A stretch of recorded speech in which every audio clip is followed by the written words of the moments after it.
नमस्कार, मी प्रियांका पाटील। आपण पाहत आहात राष्ट्रीय लोकराज्य न्यूज, निर्भीड बातम्यांचे व्यासपीठ। आज आपण दिवसभरामध्ये घडणाऱ्या घडामोडींवर नजर टाकूया।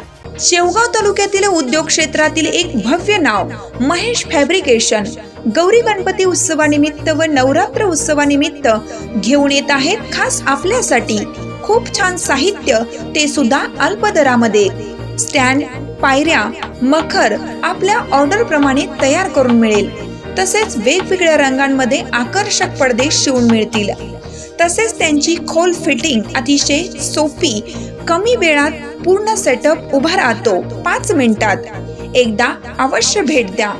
त्वरा करा महेश फॅब्रिकेशनला।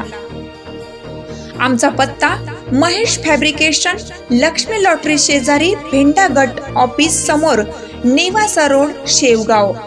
तसेच अहमदनगर मध्ये पण उपलब्ध। सुविधा मार्केट, सह्याद्री चौक, MIDC, अहमदनगर।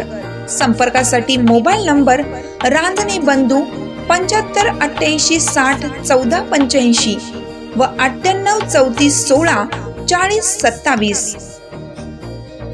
प्रधानमंत्री नरेंद्र मोदी यांच्या हस्ते पुणे ते हुबळी वंदे भारत एक्सप्रेस ट्रेनचे व्हिडिओ कॉन्फरन्सिंगच्या माध्यमातून उद्घाटन। केंद्र सरकारतर्फे महाराष्ट्राला आज 3 वंदे भारत ट्रेनच्या माध्यमातून लाडक्या गणपती बाप्पाच्या उत्सवादरम्यान आज सप्रेम भेट मिळाली। भारतामध्ये 6 ठिकाणी वंदे भारत ट्रेनचे लोकार्पण आज करण्यात आले। त्यामध्ये प्रामुख्याने आज महाराष्ट्राला नागपूर येथे एक वंदे भारत ट्रेन, कोल्हापूर ते पुणे ही दुसरी वंदे भारत ट्रेन, तसेच पुणे ते हुबळी या दरम्यान 3री वंदे भारत ट्रेनचे लोकार्पण आज सोमवार दिनांक 16 सप्टेंबर 2024 रोजी भारताचे लाडके पंतप्रधान माननीय नरेंद्रजी मोदी यांच्या हस्ते व्हिडिओ कॉन्फरन्सिंगच्या माध्यमातून करण्यात आले। या दरम्यान पुणे येथील रेल्वे स्टेशन येथे प्रामुख्याने महाराष्ट्राचे उपमुख्यमंत्री देवेंद्र फडणवीस, उपमुख्यमंत्री अजितदादा पवार, उच्च व तंत्र शिक्षण मंत्री व वस्त्रोद्योग मंत्री चंद्रकांत दादा पाटील, पुण्याचे खासदार मुरलीधर अण्णा मोहोळ, पुणे कंटोन्मेंट मतदारसंघाचे आमदार सुनील भाऊ कांबळे, पार्वती मतदारसंघाच्या आमदार माधुरीताई मिसाळ, कोथरूडच्या माजी आमदार मेधा कुलकर्णी, पुणे शहर भाजपा अध्यक्ष धीरज भाऊ घाटे, रेल्वेचे वरिष्ठ अधिकारी तसेच इतर मान्यवर उपस्थित होते।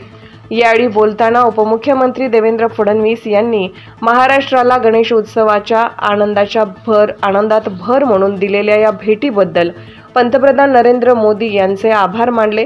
तसेच यापुढेही लोकांच्या मागणीनुसार विविध प्रकारच्या सर्व मागण्या पूर्ण करण्याचे आश्वासन सुद्धा बोलताना त्यांनी दिले।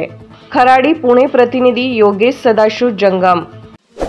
ताज्या बातम्यांसाठी आणि अपडेट्ससाठी राष्ट्रीय लोकराज्य न्यूज चॅनलला सबस्क्राईब करा, तसेच लाईक आणि शेअर करा।